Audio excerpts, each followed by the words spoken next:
Mark, I just asked about last month. I'm sure it was a real roller coaster getting called in and then having to pull out to England. Yeah, wasn't obviously ideal for me, but it was nice to be with the boys, and then we had to make the decision obviously to go back and focus on getting the ankle prepared and ready. And obviously I've been lucky enough now to be called in again, so hopefully better luck this time. And had you got a call from I think Hamer went to one of your games. Did he speak to you after that game? Or?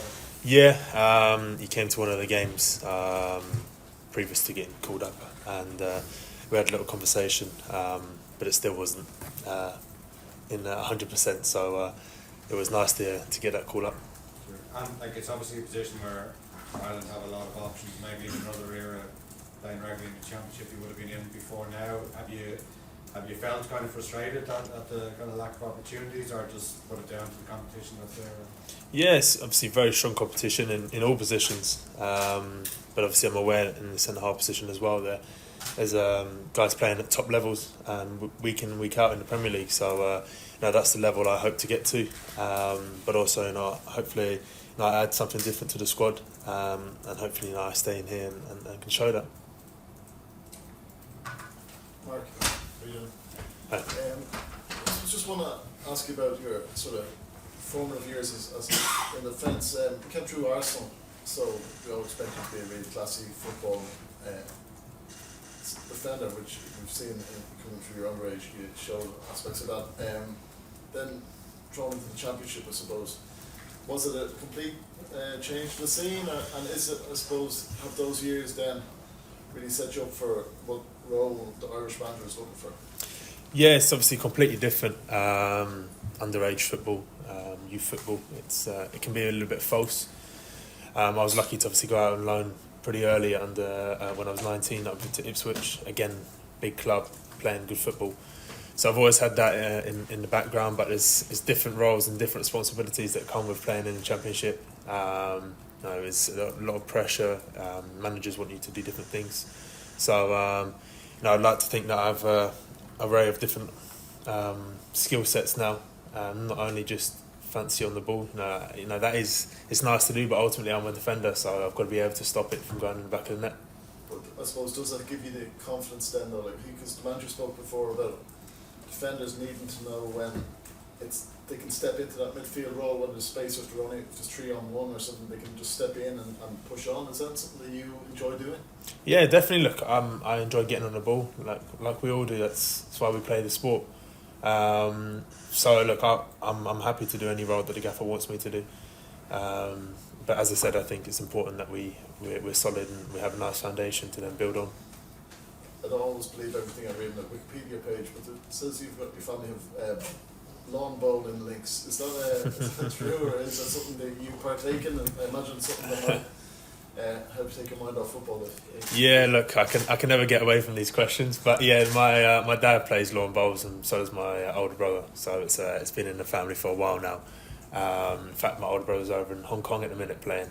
So it's been a big part of my family, and it's a completely different sport, as you can imagine, to football. But again, it's still, they play at high level, so it's something that I'm proud of them both, and it's a nice part of a nice sport to be a part of. Actually, it's a nice community, and it's obviously something completely different.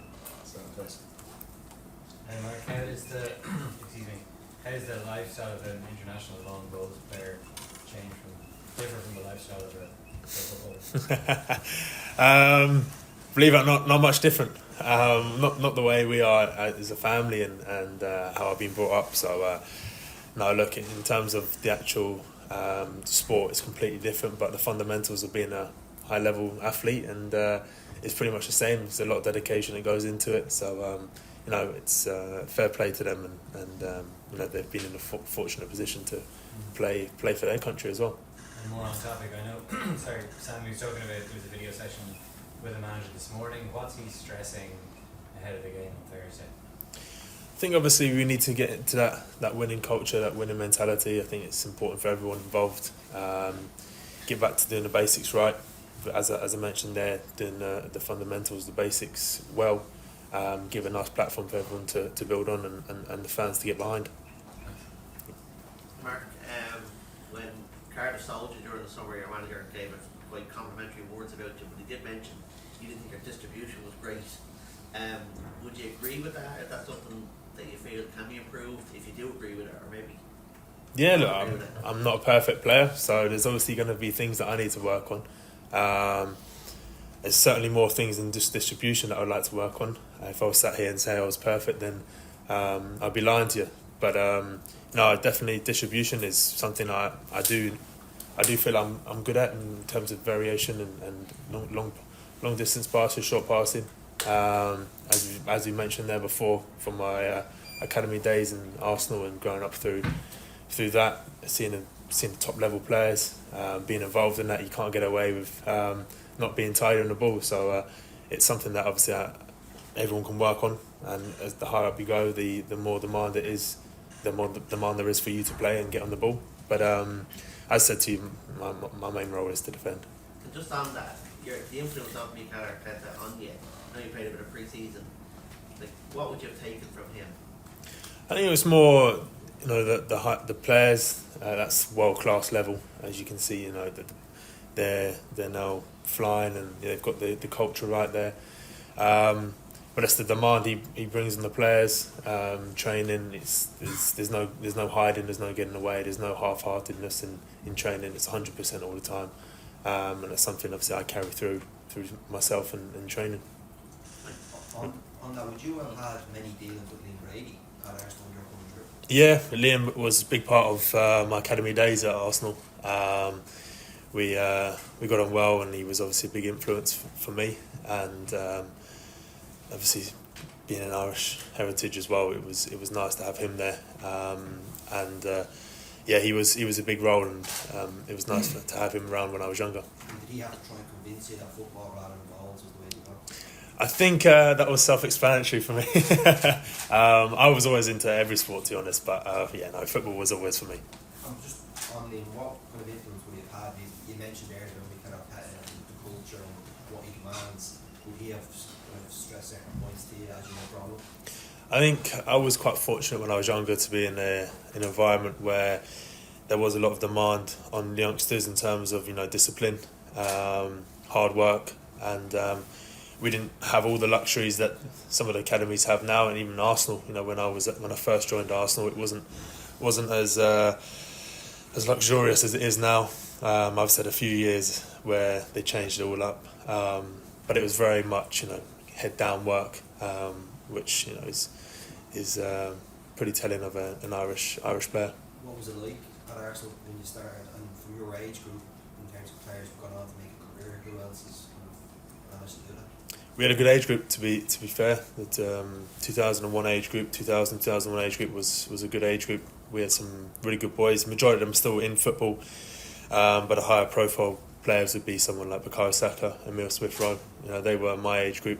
A little bit older, Eddie Nketiah, Reece Nelson. So they're all playing Premier League clubs and thriving. So that's something obviously that I would like to get to as well. But there's other boys in my age group that are now playing in Championship, League One. So everyone's floating around. So I was fortunate to have a good age group actually. Was Saka always one of those players that you could tell from a very young age was going to go on the career that he's had? Yeah, I think he's obviously a very intelligent guy. He worked hard, and he took his opportunities well. He was always a top player. So he deserves everything that's come towards him. Per Mertesacker obviously has a big role at Arsenal, but had you much contact with him? He's obviously a great centre back in the day. Yeah, me and Per had a good relationship actually. He helped me a lot, and I learnt a lot off him. He came in as academy manager a little bit later after Liam Brady left, and he was a good role model for me, and we still keep in contact today. What sort of things would have been saying? I think he was very much obviously he probably got a lot of criticism a lot of the time, but he was such a good player. He won so much, playing for Arsenal, Germany, such a high level. But I think just the fundamentals and the basics that he did was why he got the career he did, and his personality as a leader was a big thing that I tried to take from him. What sort of atmosphere did you leave at Luton over the weekend? Yeah, obviously it's not been going well for us at the minute. This has probably come at a good time just to sort of refresh, clear the head and focus on something else.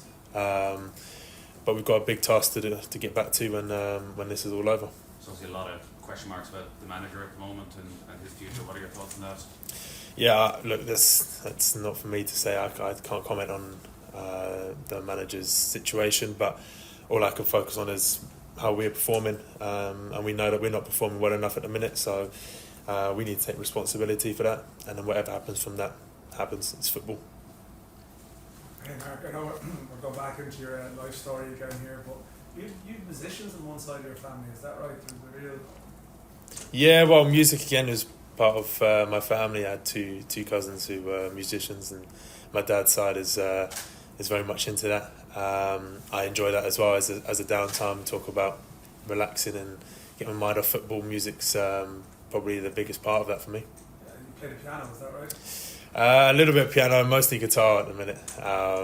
But yeah, I love it just as a downtime and just sort of play along and chill, really.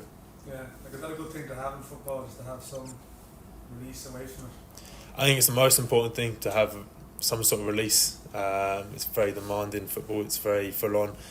It can be tough, obviously. It's ups and downs, but to have something to go home to and relax and switch off is probably the most important thing for any player.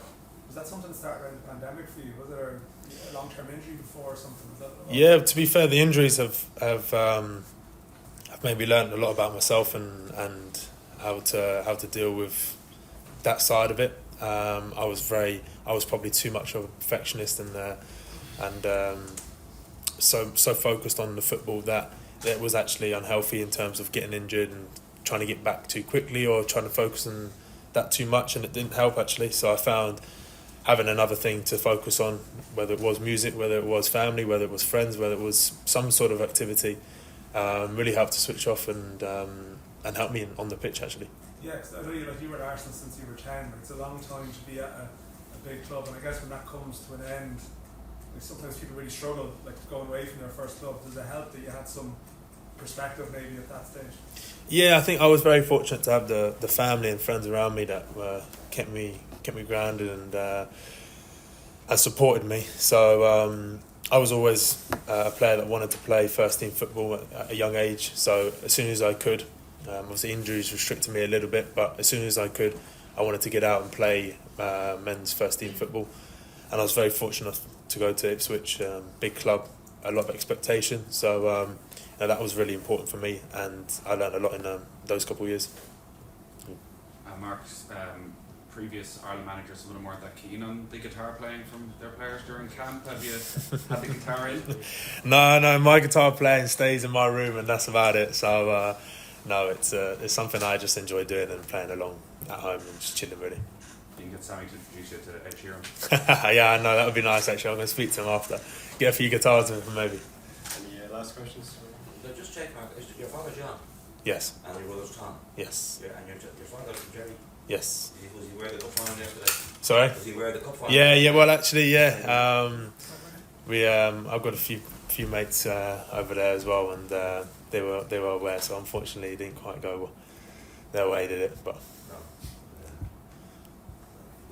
That interesting. yes, yeah, of course. Yeah. I'm just checking that. And who's over in Hong Kong at the moment now? Tom, my older brother, yeah. Your father and him are quite good players. They play a lot together. Yeah, they've been successful. They've been successful in the national competitions and things. So obviously it's a relatively low key, unpublished sport, probably in terms of not many people know about it, or it's not on TV too much. But it's fun to play and it's harder than you think. I've only played it myself. Yeah. Oh, nice. Okay. Double. Nice. How'd you get on? Not very good. We've got a few ends. One last thing I want to say to you. Did your dad move over to England when he was young? Sorry? Your father from there, he must have moved over when he was younger. Yeah, so he moved over when he was, I can't remember the age, but I think it was for university or for schooling. So he met my mum over there and they stayed over. And you settled in Slough, is that the hometown? Yeah. So Slough is where I'm based at the minute. Thank you. Thank you.